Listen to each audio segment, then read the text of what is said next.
Di tengah hiruk pikuk Jakarta, hidup seorang wanita bernama Maya, usia 32 tahun. Ia tinggal di sebuah rumah kontrakan kecil di pinggiran kota bersama putrinya, Dinda, yang masih duduk di kelas 4 SD. Suaminya, Rizal, sejak 3 tahun lalu merantau ke luar negeri untuk bekerja. Demi keluarga, Rizal menerima pekerjaan berat sebagai buruh di Timur Tengah. Meski jauh, cintanya kepada Maya dan Dinda tak pernah pudar. Hampir setiap bulan ia mengirimkan uang hasil keringatnya agar mereka bisa bertahan di kota. Awalnya, Maya merasa kuat. Ia bekerja paruh waktu sebagai kasir minimarket sambil mengurus anak. Hidupnya sederhana, namun cukup setiap malam ia selalu menelpon Rizal. Mendengar kabar meski hanya beberapa menit, itu cukup untuk mengobatinya rindunya. Namun lambat laun kesibukan kota, beban tagihan, dan rasa sepi mulai menggerogoti hati Maya. Malam-malam di kontrakan yang sempit terasa begitu panjang tanpa kehadiran Rizal. Melihat pasangan lain berjalan bergandengan di mal atau keluarga kecil yang makan bersama di restoran membuatnya sering iri dan merasa kosong. Di balik gemerlap lampu Jakarta, ia justru merasa kekosongan yang semakin besar. Maya berusaha kuat demi anaknya. Ia selalu berkata pada diri sendiri, "Aku harus sabar. Rizal bekerja keras demi kami." Tapi seiring waktu, kesepian yang ia pendam kian menumpuk, menjadi luka yang tak terlihat. Sebuah luka yang perlahan menuntunnya pada jalan yang salah. Hari-hari Maya semakin berat. Ia bekerja penuh di minimarket, pulang larut, lalu harus tetap mengurus Dinda. Kadang ia merasa lelah hingga menangis diam-diam di kamar. Di saat itulah hadir seorang rekan kerja pria yang sering menaruh perhatian padanya. Sebut saja namanya Bayu. Bayu kerap membantu Maya mengangkat barang, mengantarnya pulang, bahkan sesekali membelikan makanan ringan untuk Dinda. Perhatian kecil itu membuat hati Maya hangat, sesuatu yang sudah lama tidak ia rasakan sejak ditinggal Rizal. Awalnya, Maya menganggap semua itu hanya sebatas teman. Namun perlahan ia mulai terbiasa dengan kehadiran Bayu. Obrolan singkat di sela kerja membuat berubah menjadi pertemuan di luar jam kerja. Dan dari sana batas yang seharusnya dijaga perlahan kabur.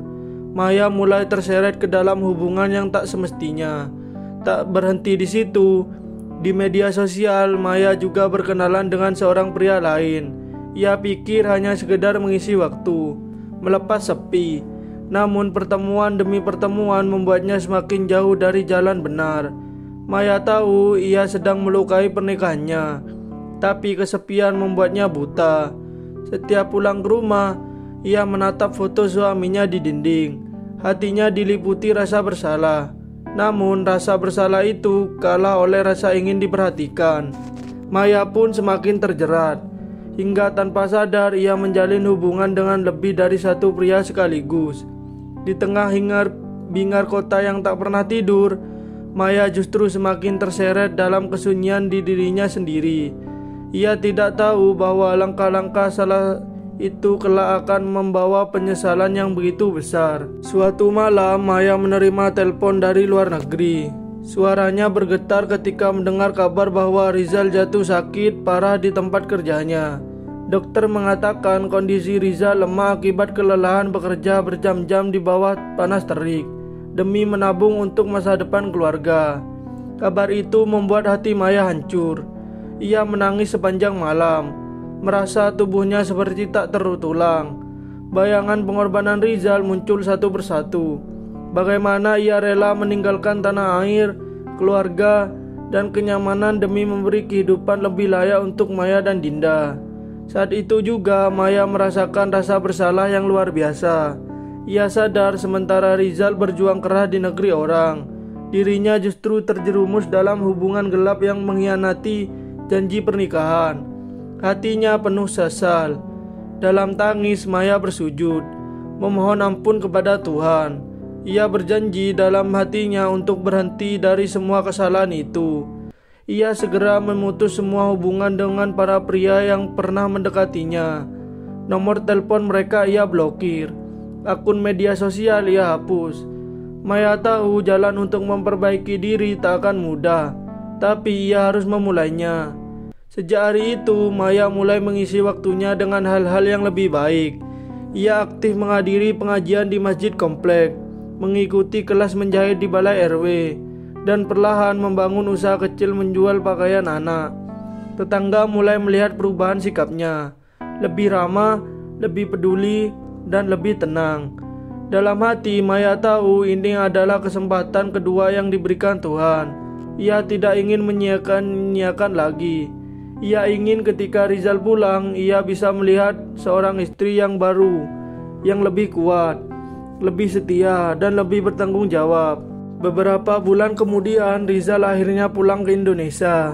Tubuhnya tampak kurus dan wajahnya pucat, namun senyumnya tetap hangat. Maya menjemputnya di terminal bus dengan hati berdebar. Saat melihat suaminya turun dari kendaraan, air matanya tak terbendung. Maya memeluk Rizal erat-erat. Dalam pelukan itu, ia merasakan betapa rapuhnya hati seorang istri yang hampir kehilangan segalanya. Ia menangis terseduh, memohon maaf, meski tidak menceritakan seluruh dosanya. Maya dengan tulus berjanji untuk selalu setia mulai saat itu. Awalnya Rizal merasakan ada sesuatu yang berbeda. Ia melihat sorot mata istrinya penuh dengan rasa bersalah.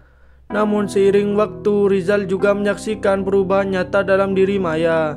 Istrinya kini lebih dewasa, lebih penuh perhatian, dan bahkan berhasil membangun usaha kecil yang membantu keuangan mereka.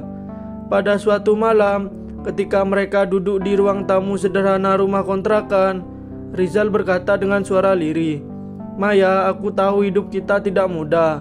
Aku tahu kita pernah jatuh. Tapi aku percaya yang terpenting adalah bagaimana kita bangkit lagi."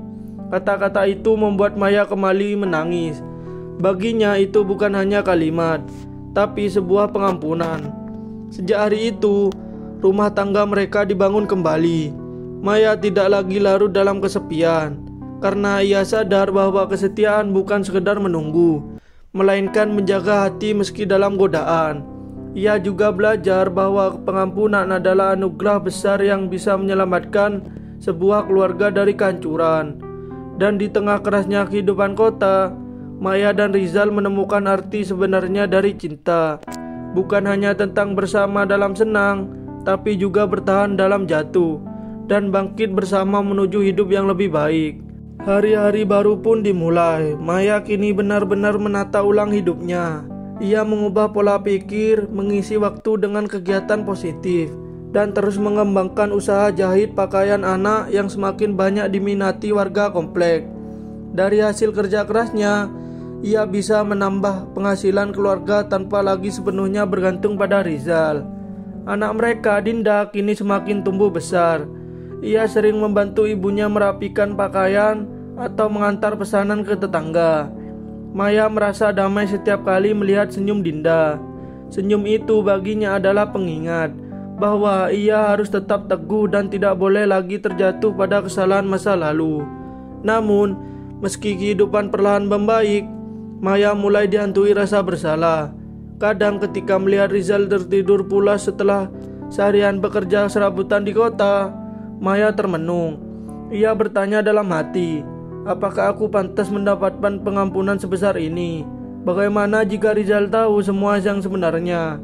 Hati Maya diguncang oleh perasaan itu. Tapi justru dari sanalah ia semakin bertekad untuk membuktikan diri. Ia tidak ingin lagi menjadi sosok yang rapuh. Ia ingin menjadi istri yang kuat, ibu yang baik, dan perempuan yang bermanfaat bagi sekitar. Perlahan orang-orang di lingkungan kota mulai mengenalnya sebagai Maya yang baru. Seorang perempuan yang bukan hanya berubah, tetapi juga menginspirasi. Ia sering membantu tetangga yang kesulitan, bahkan mengajarkan menjahit kepada ibu-ibu lain. Dari seorang wanita yang dulunya tersesat, Maya menjelma menjadi pribadi yang lebih kokoh dan berarti.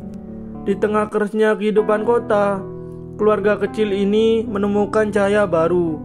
Dari kesalahan lahirlah pelajaran, dari luka lahir kekuatan, dan dari pengampunan lahir cinta yang lebih tulus. Kisah Maya mengajarkan kita bahwa manusia memang bisa jatuh sedalam-dalamnya, Namun selama masih ada tekad untuk bangkit, Tuhan selalu memberi jalan. Dan pengampunan meski sulit bisa menjadi penyelamat yang mengubah hidup selamanya. Terima kasih yang sudah menonton. Semoga yang saya sampaikan bermanfaat dan menambah wawasan bagi kalian semua. Jangan lupa like, komen, share, dan subscribe. Peace out.